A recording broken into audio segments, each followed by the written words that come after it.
Hello. I decided to get festive today for the festive holiday season. Obviously, I had to stick with the black, and I hope you like it. I spent about 5 minutes before filming trying to figure out which side to put the thing on. It felt like the graduation cap thing, you know, where it has to be on one side and then you flip it to the other, but I think I'm gonna keep it here. And what a festive day it is, because we have finally arrived at the Neogene Period, which lasted from 23 to 2.6 million years ago. The mammals were continuing to diversify, and in many unusual ways. There were some unexpected late arrivals that you probably would have assumed showed up earlier, but did not. And our own lineage was making some pretty big moves, and we're gonna talk about all of it. So, without further ado, my name is Lindsay Nikole, and this is the history of life on Earth that we know of.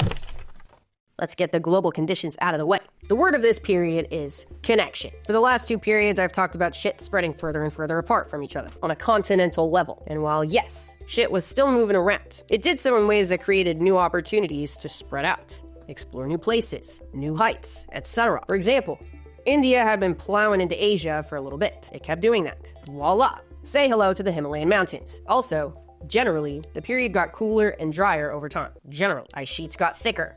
Sea levels got lower. Voila.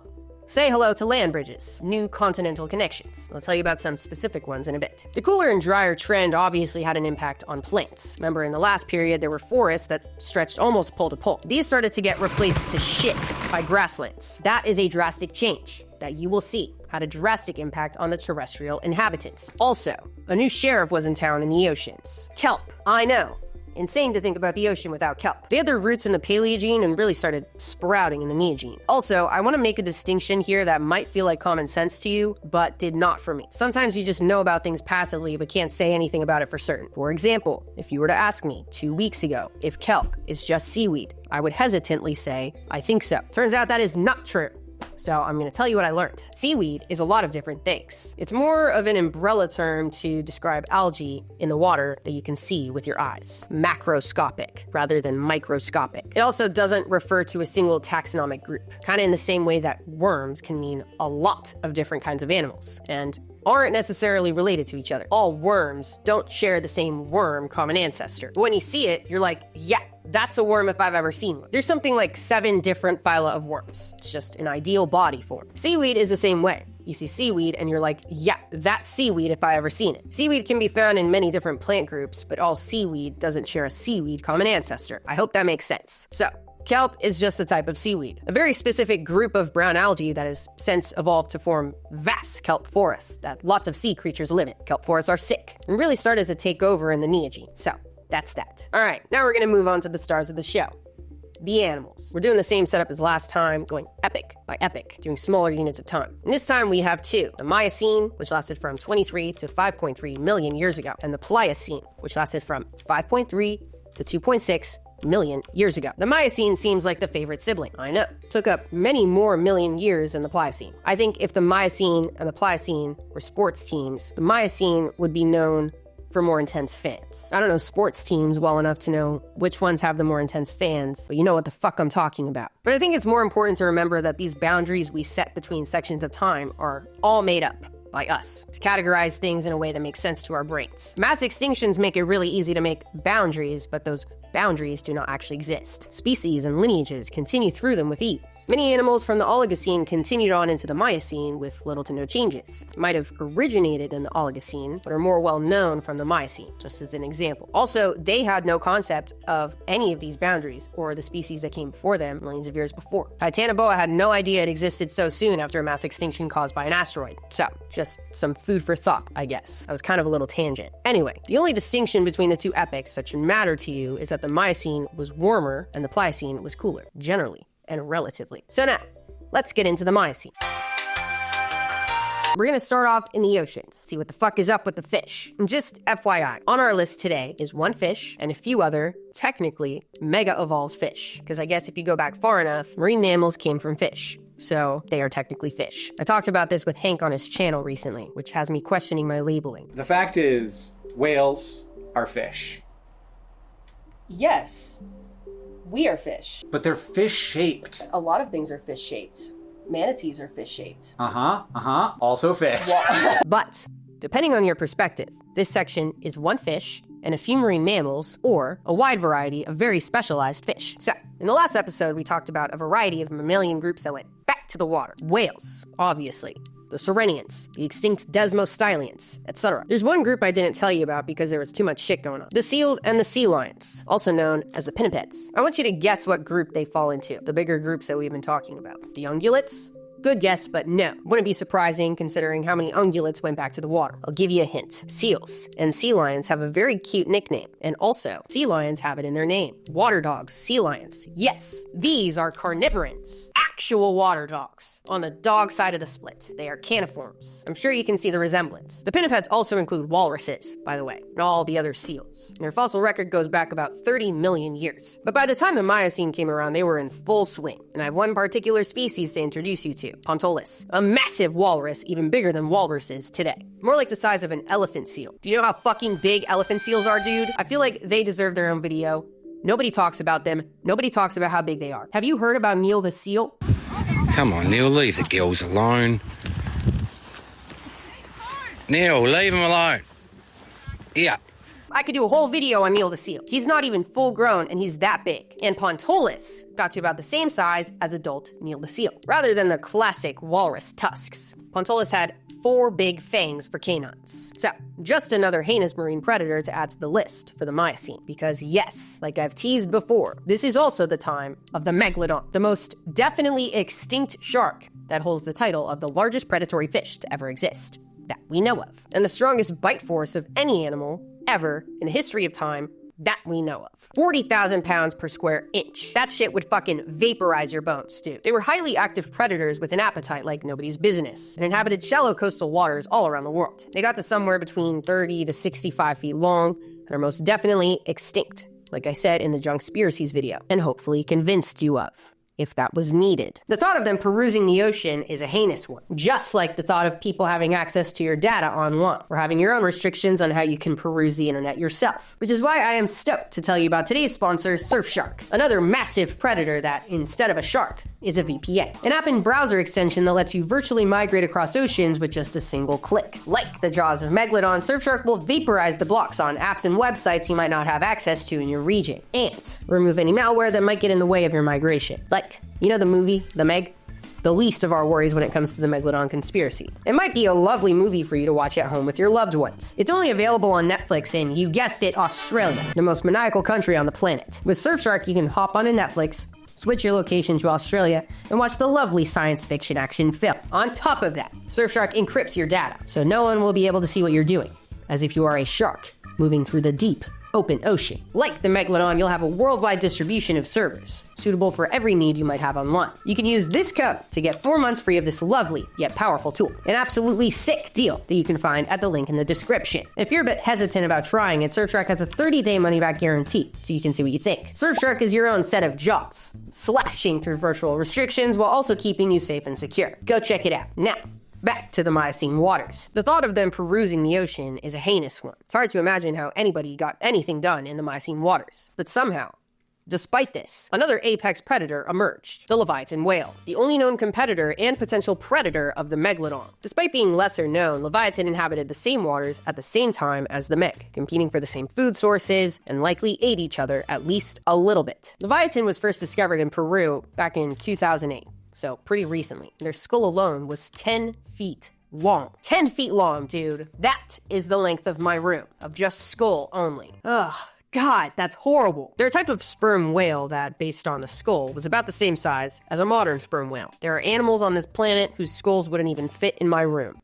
That makes me sick. But the real nightmare was their mouth, equipped with teeth that each got to a foot long, the largest biting teeth of any animal to ever exist, that we know of, which made them quite the heinous prehistoric beast. I don't know if you remember or if you were around for it, but back in 2023, I did a whole video comparing the two to decide who would win, if you want to check it out. I don't think it's outdated yet, so enjoy. For now, we're going to move out of the Miocene oceans and onto land with the reptiles, starting off with a heavy hitter. Bam!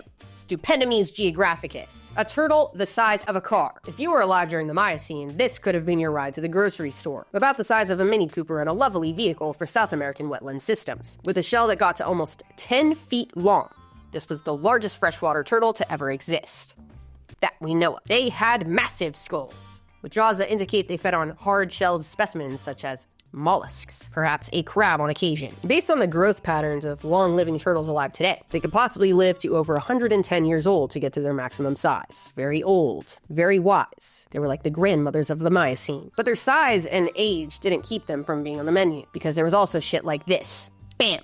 Persaurus, a crocodilian that got to 42 feet long and over 16,000 pounds, making them one of, if not the, largest crocodilians to ever exist. That we know of. Fuck the Cretaceous. The Miocene was serious business. They had massive jaws with teeth that were perfectly shaped for piercing and smashing large prey, like Stupendomys geographicus. Dude, there have been crocodilian teeth found embedded in the fossils of their shells. A formidable predator that probably would have swallowed you whole. Another crocodilian I have to show you is Quincana. Not as big, about 10 feet long, respectable, but terrestrial. So, still heinous if you ask me. They were alive in, you guessed it, Australia. The only place terrestrial crocodiles would be welcomed with a gift basket. And the next one is a little bit cuter. Mikosuchus. About 6 feet long, max, and had snouts that made them look like reptilian dogs. All right, moving on to the birds, which you probably remember from last time we're fucking on one after the extinction of their non-avian brethren. We had shit like Pelagornis, with the largest wingspan of any flying bird that we know of. They continued on into the Miocene too, just FYI. But there was another big bird that was a contender for the title, Argentavis, found in, you guessed it, Argentina. Pelagornis and Argentavis have roughly the same wingspan, somewhere between 20 to 24 feet. I didn't really see a point in telling you that until now. Just for the record, I'm biased towards Argentavis because I knew about them way before I knew about Pelagornis. So, I think of them as the biggest. Is that scientific? Not even a little bit. What can I say? I am just a girl. You probably also remember I mentioned terror birds. How could you possibly forget? What's going on with them now? Well, the Miocene is when shit started to get real. First off, fun fact, the first ever terror bird found was alive in the Miocene. Rhacus longissimus. Not the first terror bird, but the first terror bird ever discovered by humans. They were the classic terror bird, 7 to 8 feet tall, hooked beak, and claws to kill. And it turned out as time went on in the scientific community that this particular species was not alone, and had relatives even more heinous than the OG, like Kellenkin, who got to 10 feet tall, and Devinsenzia, another one about the same size. These 3 species alone proof that the essence of the Cretaceous dinosaurs didn't die with them on that one spring day 66 million years ago. No, it lived on in terror birds, and also today with godforsaken shit like this. I have another heinous bird to show you from the Miocene that might be a terror bird, but the general consensus is kind of leaning towards a different kind of heinous bird. It's called Brontornis. It's like the fucking powerlifting version of terror birds. They were somewhere around 800 pounds. 800 pounds of bird, dude. Luckily, there's a chance this one was an herbivore. There's a chance. There's really not enough fossil evidence to say what kind of diet they had, so for now, we must hope it was an herbivore. Another group of heinous birds that were not terror birds were the thunderbirds. Oh, I know, sounds like the name of a diner at Disneyland. But no, these were horrific. They first appeared in the Eocene, but started getting fucking nuts during the Miocene, which is why I waited until now to tell you about them. So, check this out. Dromornis. I'm gonna be honest, this bird makes me want to be a certified bird hater again. I really do not like what's going on here. You're probably thinking, Lindsay, this looks pretty much exactly like all the other birds you've shown so far, but even the smallest changes can be devastating. I don't like the thought of this mouth moving. And then that got me thinking, you know what? I don't really like the thought of any bird's mouth moving. I don't really like the way it looks. But you know what I do like is this life-size sculpture of it that is for sale in Australia. And also, speaking of Australia, guess where Brontornis is from? Wait, not Brontornis, Dromornis. Why the fuck did I write Brontornis? Isn't it Dromornis? Okay, yeah, it is Dromornis. I'm just a fucking idiot. Guess where Dromornis is from? Yes, Australia. And they probably ate plants. That's all I want to say about thunderbirds. Because it's time we move on to the mammals. The Miocene pops the fuck off with it. I also want to say this is peak mammalian weird shit, but I think it's just going to be weird consistently for the rest of the series. I don't know. I guess you'll be the judge of that. We're going to start off with the least mammalian mammal, a giant platypus called Obdurodon. That's a sick name. At about 3 feet long, they were twice the size of platypuses of today. Today's platypus has a classic bill. No teeth, as you would expect from a bill. This was not the case for Obdurodon. They had extremely well-developed teeth, perfect for crushing crayfish and other crustaceans. Perhaps the occasional frog or fish when the moment was right. Now we're on to the real mammals. Not real mammals.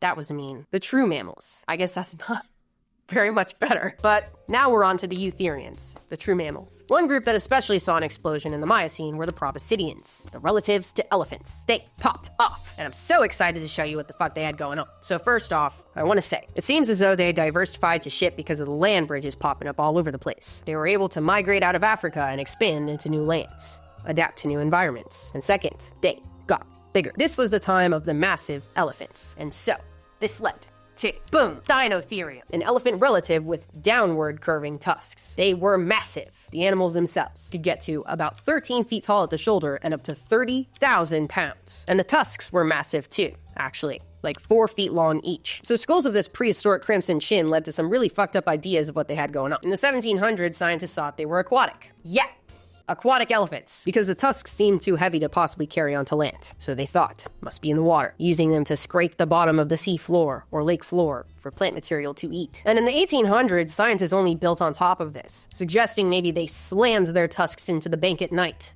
hooking themselves in so they could keep their head above water and also not float away. As you would guess, this turned out to be not the case. Their skulls were relatively light. So unfortunately, as of now, there were no aquatic elephants that we know of. Deinotherium was around for a really long time, like 20 to 2 million years ago, making it into the next period and into a new continent. During their time, they migrated out of Africa and into Eurasia, ending up on the same continent as one of their relatives, the Gomphotheres, arguably the most grotesque family of the elephant lineage, with 2 pairs of tusks, an upper pair that pointed kind of down and out, and a lower pair that was more like a shovel. They looked like a walking Swiss Army knife, especially ones like Rhynchotherium, found in the southwest United States. So yeah, that is a cool thing about Gomphotheres. They migrated out of Africa into Eurasia, and then across the land bridge into North America, then also into South America. So they diversified and got weird as fuck, and resulted in groups like Platybeladon, who I've talked about at length before. They're also known as the shovel-tusked elephant. Their mouth and tusks were shaped like a shovel, which led scientists to assume they used it like a shovel. Looks like a shovel, must be used like a shovel. That turned out to be not the case. Micro-wear patterns on the teeth tell a different tale. Instead, it seems like they would have used their shovel mouth in many ways, like plucking up vegetation with their trunk and rubbing it against their shovel teeth to saw through it, or using their lower teeth to scrape bark from trees, using their trunk to grasp branches as a stabilizer while they swung their heads back and forth, sawing at it. If you want to hear more about them, you can check out the Platybeladon video. But when you describe an elephant, you probably say something like large, round, gray, naked. Well, actually, you probably say tusk, trunk, big ears. That doesn't matter right now. I'm transitioning us into the next group on the list. So, what's another group that can also be described as large, round, gray, and naked? Yes, just kidding. Hippos. That's right, bitches. We got hippos in the Miocene. We're on to the Artiodactyls, the even-toed ungulates. You probably won't be surprised to find out that hippos are most closely related to whales. The ungulates got modded the fuck out. Hippos are obviously outrageous in modern day. They're considered the most deadly land mammal, apparently killing about 500 people per year. I'm not sure how accurate that number is. I didn't count them myself. I saw it on some reputable websites. So, they can take down a fishing boat. They can outrun you easily. When you're in an area with hippos at night, you have to make noise constantly so they know you're there. Because if they don't know, and you spook them, you're toast. You picked the wrong house, fool! It's horrifying. Walking from point A to point B with a flashlight to get dinner in hippo territory is probably the most unrelaxed I've ever been in my entire life. And I'm sure it won't surprise you to find out that some of the prehistoric forms are just as heinous, if not more. So, allow me to introduce you to Hexaprotodon, a thick beast with a mouth like nobody's business. They were more prevalent as time went on, but evolved in the Miocene nonetheless. They were smaller than modern hippos, but had proportionally larger teeth. Otherwise, kind of had the same shit going on. Semi-aquatic, ate plants, etc. All right, let's check in with the camel family. I actually want to make a distinction that I didn't mention last time. Got a little bit ahead of myself. I mentioned Hobertherium, an early relative to the camel family, but they were not true camels. That did not happen yet, because the camel family, Camelidae, includes much more than just camels. Uh-oh. I don't know how to pronounce those. Vicuña. Guanaco. Could have fucking figured that out myself, actually. Just being a traitor to my kind. It also includes llamas, alpacas, vicuñas, and guanacos. Those 4 belong to their own subgroup in the family called Lamini, and the camels are in Camelini. That's the split. It's simple. Camelini, camels. Lamini, everything else. By the way, I don't think I'm pronouncing these right. It's probably Lamini and Camelini, but I couldn't find a pronunciation online, so I'm doing what I want. And I like this because it makes them sound like different martinis. I feel like Camelini would have a flavor profile like a banana pina colada, and a Lamini would be more like a strawberry daiquiri. They both sound delicious. Anyway, the split between the martinis happened about right smack in the middle of the Miocene. So on the camel side, in Camelini, we had Procamelus, thought to be an early representative in the group. It was about 5.5 feet tall, kind of looked like a modern representative of Lamini.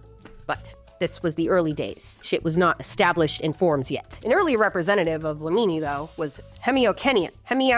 Kind of looks the same. We'll check back in with the Martinis in later time. One last artiodactyl I want to show you is Prolibetherium, otherwise known as one handsome son of a bitch. This is the face of adapting to baying, i.e. reproductive selection. Traits that become more pronounced only to attract the ladies. Usually the ladies. They just sit back and choose. And good for them. Reproductive selection is weird because a lot of the time the traits evolve in the opposite way you'd expect for survivability. You want to stand out, make an impression on the women. But because of that, you're also making an impression on predators. Think about peacocks, the icons of reproductive selection. Bright colors. Huge, dazzling feathers that look delicious to a female, but also to a large feline. So reproductive selection is a few things going on at once. You're telling a potential mate that you're genetically superior because 1, you look like that, and 2, you look like that and you're still alive. And also, I said this in the freak edition of What the Fuck Is This? It means evolution is not about survival of the fittest. It's survival of whoever gets to bang the most. I didn't say it like that in the video. I said it worse. You got the gist then, and you get the gist now. An animal's goal in life, or the goal of the genes, is to be passed on through reproduction at the highest rate possible. That could be either surviving longer than the others, having more offspring over time, or it could be being a certified freak and banging a lot. Live fast, die young scenario. The genes don't care how they're passed on to the next generation. They're just hoping for the largest amount possible. So, adaptations will evolve for both reasons, even when they sometimes go against each other. And I'm gonna guess that Prolibetherium was going too far in the reproductive selection direction. How the fuck do you see with this thing? Also, not very streamlined if you ask me. Alright, moving on to the odd-toed ungulates, the perissodactyls. I think the only updates I have are with the Chalicotheres, and they're not really big ones. Some notable Miocene species were Meropus, a smaller horse-like builds that I kind of already showed you. And this is also the time of Chalicotherium, the species that first described Chalicotheres as a whole. They are the classic, grotesque Chalicothere. I showed you pictures of them last time, so just know. The Miocene was the true time of the Chalicotheres. They were full-on knuckle-walking, had big claws like sloths. They were found all over Eurasia and North America. Bada bing, bada boom. That's all for now. Now let's talk about what would have eaten them. Yes, carnivora, the carnivorous carnivorans. Since we've already talked about the water dogs, let's finish up the rest of the caniform group. Allow me to introduce you to Epicyon, also known as the bone-crushing dogs. They were one of the largest canids to ever exist, that we know of. It was first described in 1858, by the way, one of the first vertebrates described from the North American Miocene. One of those was Epicyon haydeni, about the size of a grizzly bear, a dog the size of a grizzly bear. This is what Game of Thrones must have been inspired by, because, by the way, the direwolves in the show were way oversized. They had extreme adaptations for a bone-crushing diet, massive carnassial teeth, and molars similar to a hyena. There are also some cat updates. Last time we left off with some of the first cats, Proailurus. In the Miocene, there was another split that led to the lineage that lives on today, and the lineage that includes the saber-toothed cats, also known as the Machaerodonts. The most famous Machaerodont from this time was Machaerodus. On average, they are about the size of a tiger with elongated canines. But some species in this genus are up there as some of the largest cats to ever exist that we know of, reaching up to 900 pounds, dude. I've worked with Siberian tigers, which were 600 pounds. And I am telling you, 600 pounds is enough cat. They looked like fucking animatronics, they were so big. 900? No thank you. Machaerodus was definitely an apex predator in their ecosystem, with ambush-style attacks. The largest could take down bison-sized prey, and of course, also you, if you were a Miocene creature. We've talked about cats.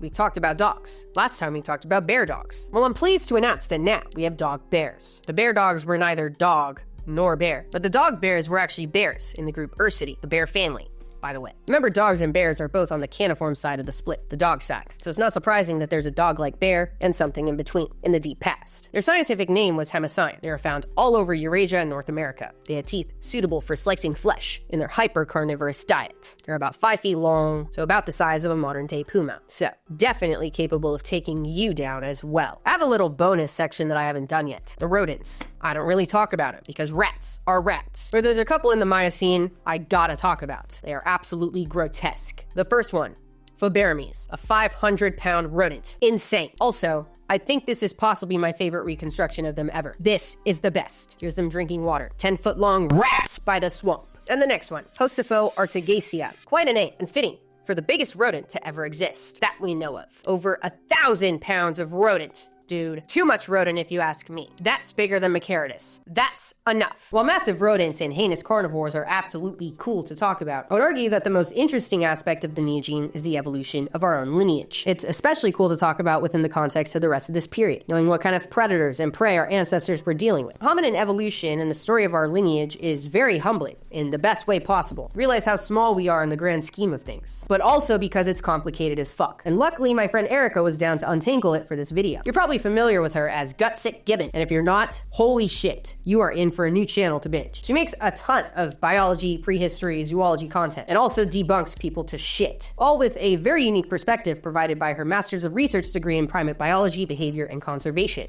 And also, she's a current PhD student in biological anthropology. She is a bad bitch, and hands down, the perfect person to turn to for this section of the video. So I'm gonna hand it over to her now. Erica, take it away. Hello, Lindsay's audience. My name is Erica. I'm Gutsick Gibbon, and I'm honored to be here with you gentle and, of course, very modern apes. You guys probably already know this, but humans are very weird animals. We are a part of a superfamily called Hominoidea, the apes, which is an already odd group of critters characterized by tailless mobile bodies, big brains, slow development, and a propensity to manipulate the environment in order to accomplish tasks. But humans are exceptional even among the apes because we take many of those characteristics and evidently just go sicko mode with them, dialing them up to 11 and resulting in a globally dominant species with a god complex. How does something like this happen? The stage for the world's most ambitious ape was set in the Neogene. The world was warm and getting warmer, allowing dense forests to slowly but surely stretch their way north. Apes first evolved in eastern Africa, descending from an unknown catarrhine monkey, but it's probably Egyptopithecus, at the dawn of the Miocene epoch. Now I could sit here, as I so desperately want to, and go through every single name of every single cool and charismatic Miocene ape, but Lindsay cleverly gave me a time limit. It's so sick and twisted. Which I'm already pushing, and we have a long way to go. The first apes can be identified by countless small characteristics that I would love to bore you with, but the knockout feature was found in a partial skeleton of a Kembo-Nyanze in 1993, a sacrum whose morphology precludes a tail. A Kembo also had a slightly larger brain for its body size than the monkeys that came before it. These features helped apes get a foothold in faunal communities, allowing them to diversify into countless niches. Some places, like where I work in Western Kenya, have like 4 to 5 species of ape living in the same ecosystem, which is really weird. Can you think of any place today that has 4 to 5 species of apes living at the same place at the same time, niche partitioning? No, because that's like the amount of apes that we have total. As the Miocene reached a fever pitch, so did the climate. The Miocene climatic optimum allowed forests to expand into the northern regions of Europe and Asia, and thanks to a new land bridge, the apes expanded with them. This is the true planet of the apes that allowed these hominoids to begin to experiment with what they ate and how they moved. Unlike most monkeys, apes begin to move below the branches using long arms and mobile shoulders. This mode of locomotion required something new, an upright or orthograde posture. The Miocene climate was changing though, growing colder and freezing out those northern forests and woodlands. This culminated in the Blvd crisis, a dramatic faunal turnover event that sent those northern forest dwellers of Europe and Asia careening into extinction, including the many Miocene apes. The apes that survived did so in the African and Southeast Asian forests that remained, but change was coming there too because a new biome was beginning to take hold: the grasslands. So the forest cover of Eastern Africa was shrinking, but the climate was still warm enough and there were still enough trees to prevent an ape wipeout. But let's ask a quick question. What do you get when you have an upright ape in the trees and you take away the trees? Well, you get bipedalism. There were likely many pressures that led to the evolution of bipedalism in a subset of apes called hominins, but it seems very reasonable to propose that the ability to move from tree cluster to tree cluster in a growing grassland environment was one of the big ones. In ape evolution, and more specifically human evolution, we see a pretty specific prediction that the first members of our lineage after the split between humans and chimpanzees should look pretty primitive with just a few hints of what would come to be modern morphology. That is precisely what we see in the first proposed, and admittedly extremely controversially so, hominins. Sahelanthropus chidensis is 7 million years old, and it is the oldest proposed hominin, and this thing's really primitive. Sahelanthropus chidensis looks like a regular old Miocene ape, except for a few little tiddly-wink characteristics that sort of suggest a future hominin descendant. Things like its reduced canine teeth and its anterior or forwardly placed foramen magnum. This is the hole at the base of the skull that allows for an upright posture, and eventually, especially in us, bipedalism. But this thing is, like I said, super controversial. It's the Spinosaurus of early hominins, so we'll see, put a pin in it. But the first bona fide hominins, such as Ardipithecus ramidus, unsurprisingly have stunningly transitional morphologies that expound on the trend that is hinted at in earlier hominins like Sahelanthropus or Aurorantuganensis. They also lived in predominantly mixed woodland and grassland environments. Arboreal apes live in the trees. Terrestrial apes live in the grasslands. Transitional apes live in transitional environments. Evolution! But while these hominins, like Ardipithecus ramidus, were more human-like than anything that had come before, they were still missing one critical trend: an even bigger brain. Brains are ridiculously metabolically expensive. They require a lot of energy. So if you want to grow a bigger brain at the population level, if you want to evolve it,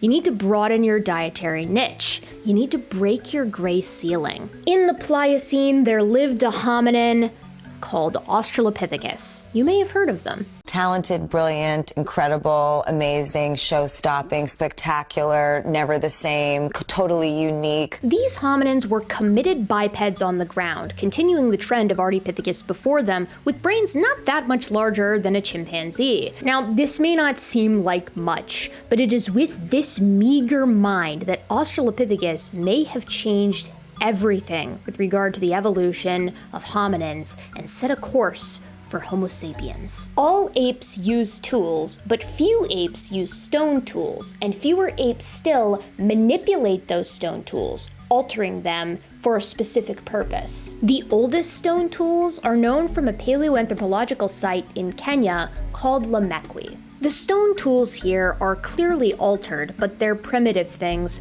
good for smashing and crude cutting and not much else. But Lamekwi is important because of its age and its inhabitants. It's 3.3 million years old and home to the first tool makers, Australopithecus afarensis, or Kenyanthropus. But even if it's Kenyanthropus, even older cut-marked bones are known from Dakika, which is where Australopithecus afarensis also lived. Australopithecus as individual apes, as individual hominins, were small and slow. They had no projectile weapons, no claws, no large canines. They probably scavenged bones, smashing them open to get at the bone marrow inside, or used their family groups to scare lone predators off their kills. This animal probably wasn't hunting, but it would beget the deadliest hunter of all time. That meat and marrow, the product of the first crude tools, allowed these hominins to grow larger brains, allowing them to innovate, allowing them to get more meat and marrow, which allowed hominins to grow bigger brains, which allowed them to innovate, allowing them to get more meat and marrow, which allowed them to grow even bigger brains, allowing more innovation, allowing more meat and marrow, and so on, and so on, and so on. The first basic tools dreamt up in the budding brain of an intrepid Australopith triggered a furious feedback loop that would eventually lead to the brain size explosion that would take place in genus Homo. And genus Homo would beget the curious, cruel, compassionate, ambitious ape that would come to dominate the Quaternary. The ballad of that hominin, of Homo sapiens, would obviously change the course of history and of life and biodiversity on the planet. But the stage was set in the Neogene, with an ape in the trees. Back to you, Lindsay. You're doing a great job. And that's why Erica is the best. If you want more content on human evolution and prehistory in general, definitely check out her channel. And now, that transitions us into the Pliocene epoch.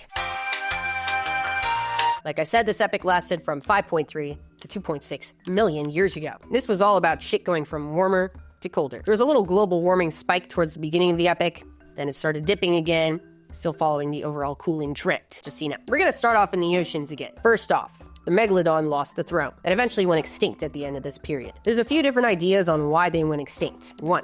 They got outcompeted by smaller and more agile great white sharks that thus had a smaller appetite. Being big is cool. Having a big appetite is not cool. You need a lot of food. That's expensive. What if there's not enough around? You're screwed. There's evidence of a diversity crash in whales around the late Miocene, so the Meg was SOL. Some of them became competitors, other larger predatory whales, your sperm whale types, your killer whale types. So during this time, the Megalodon was on the road to Dunzo, and the whales were on the road to Giganto. This is the time they started to get genuinely, truly massive. Some were getting massive already, but overall, like I said, at the beginning of this period, there was a little temperature spike, which temporarily fucked up the glaciers and the ice sheets. So, ice sheets were pouring into the ocean, bringing with it massive amounts of minerals and nutrients on land, just flushing into the water. This theoretically fed a massive amount of plankton, which delivered whales an all-you-can-eat buffet all the time. There were no restrictions on how much food they could find, so they just got fucking huge. And in the ocean, it pays for mammals to get big. Their metabolic rates get relatively lower. The bigger they get, the lower the rate per unit is. Being endothermic in the ocean is just different. Also, it takes much less energy for a larger animal to move a certain distance than a smaller one. Also, bigger body means bigger mouth to eat plankton.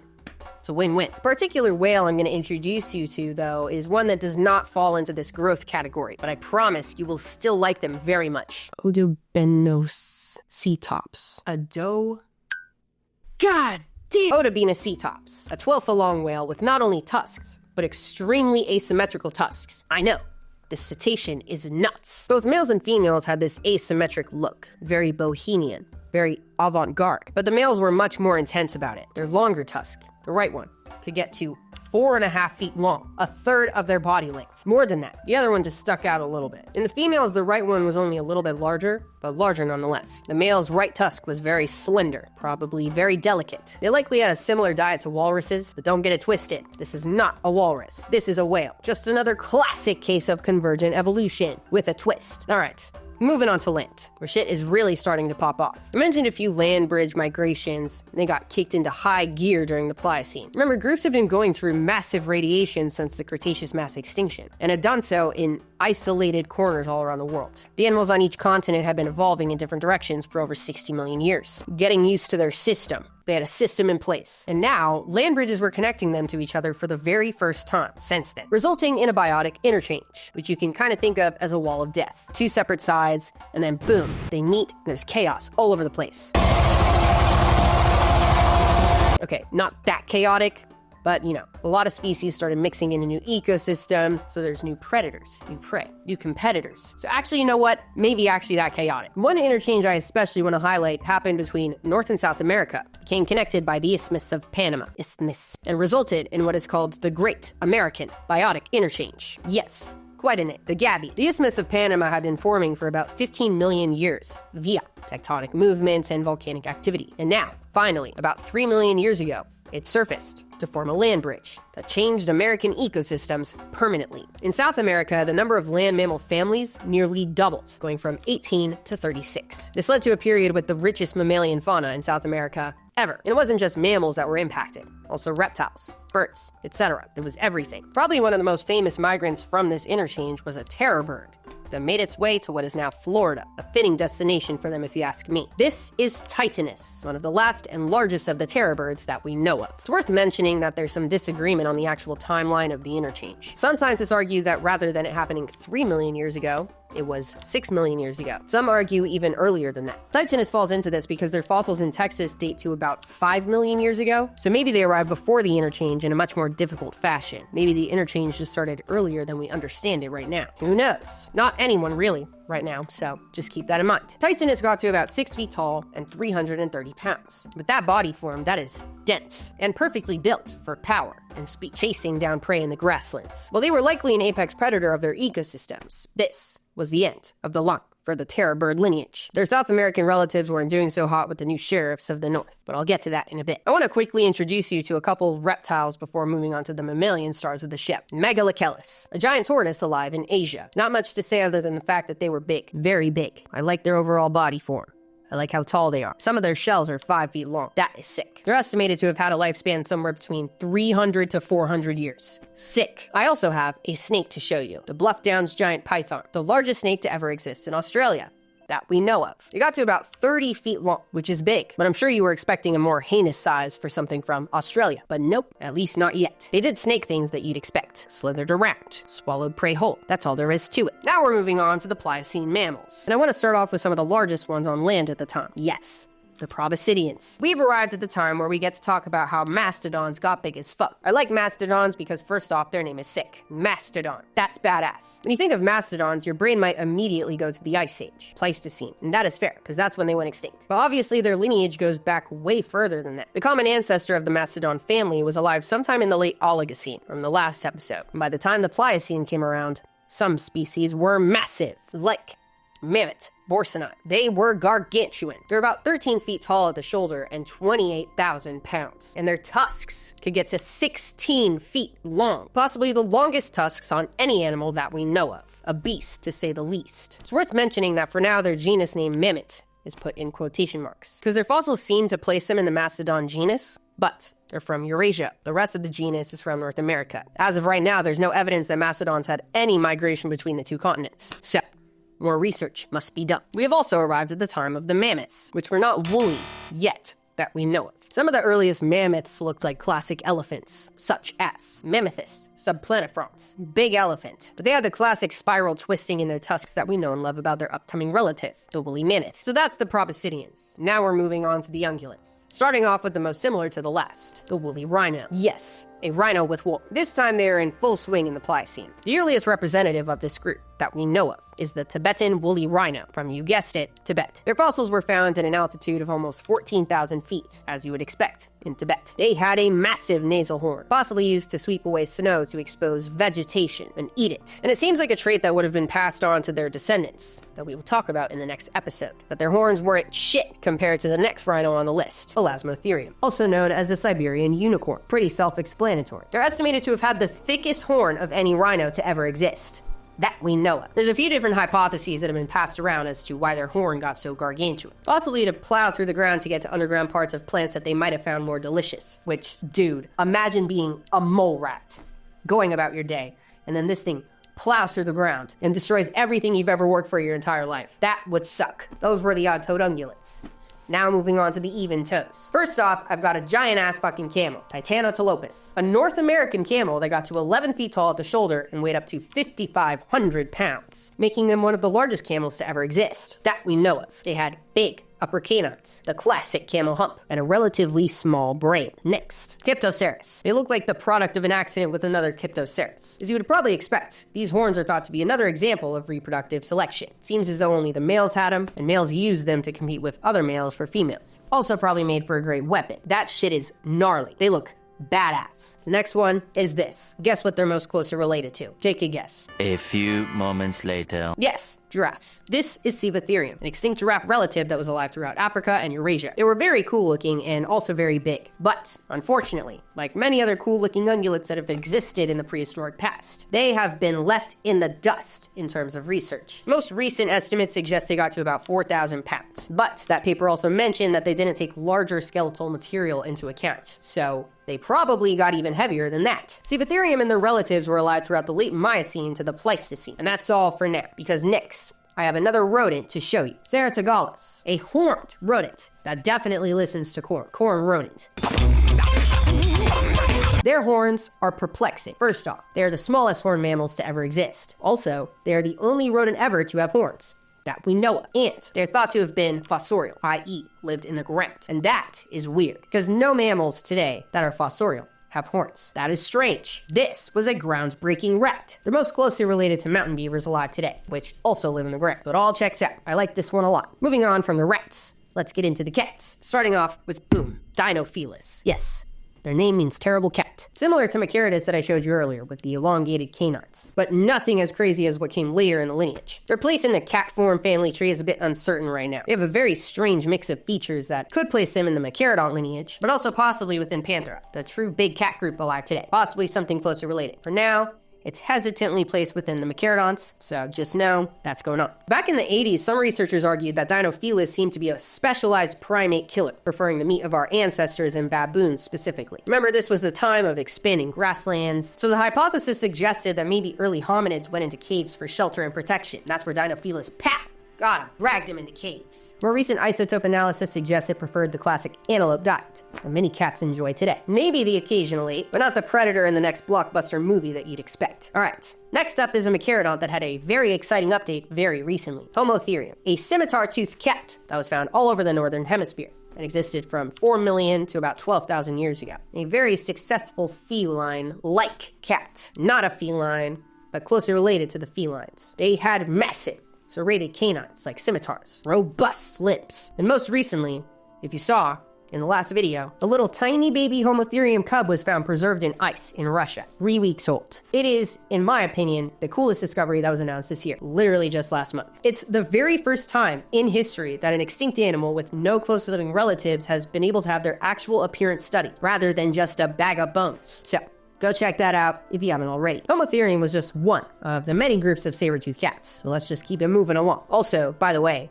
I'm thinking of doing a whole series on the history of cats and their relatives next year. When I say thinking about, I mean there's a 95% chance I'm going to do it. So I'm keeping it kind of quick through these sections with the intention of expanding on them next year because that only makes sense. That's the only next move for me. The logo alone without any other context. Okay, so moving along. Remember last time I mentioned catinization, not a real term, but the cat form has prehistorically been a popular one and expanded into groups outside of carnivora, even right outside of the placental mammals, in the group Metatheria. So, allow me to introduce you to Thylacolsmilus, also known as the marsupial sabertooth. Despite their appearance, the power of the jaws of Thylacolsmilus was actually pretty weak compared to the true sabertooths. It's like a knockoff. They show evidence of preferring the softer stuff, like pure meat instead of bones. Possibly had a more scavenging type of lifestyle, relying on the work put in by other predators alive at the time, like terror birds, scaring them off for the scraps. And they look like they'd get into that kind of shenanigans, you know? This is the face of tomfoolery, if you ask me. All right, we've reached the final group of the Neogene that I'm going to introduce you to, Xenarthra, which today includes armadillos,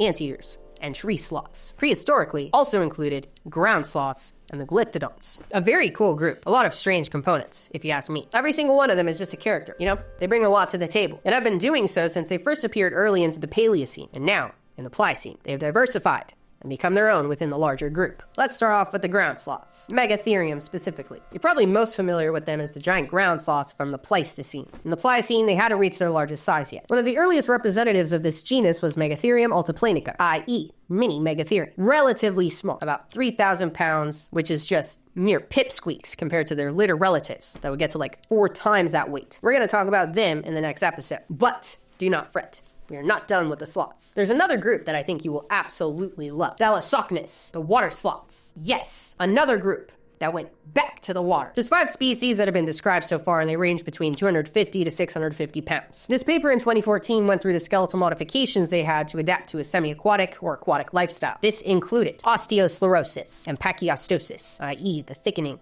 and densening of bones, probably to help them walk along the bottom of the aquatic floor. I think they're cute. Extinct. I like them as a concept and as something that is extinct. I think if they were alive today, it would freak me out. But let me know what you think. And now, last but not least, the final Xenarthrans on our lineup, the glyptodons. The totally and completely big, badass, shelled mammals. They've been around since the Eocene, but are very popular in Pliocene and Pleistocene contexts, which is why I waited to introduce you to them now. I know my reasonings for introductions at certain times have not been standard across the board, but hey, we're just having fun here. We're just having a good time. The glyptodons were sick. I wish they were still alive today. The largest could get to almost 4,000 pounds. They were covered in badass armor. Some later glyptodons had tail clubs. I'm going to talk about them next time. These are like ankylosaurs reincarnated as mammals, truly. So yeah, we're going to pick up on them in the next episode. As you probably already assumed about the transition from this period to the next, it kind of just happened. All the prehistoric mass extinctions are over. So instead, the boundary between the Pliocene and Pleistocene epochs, or also between the two periods, is placed at a time that represents a gradual shift in the Earth's climate and ecosystems that happened about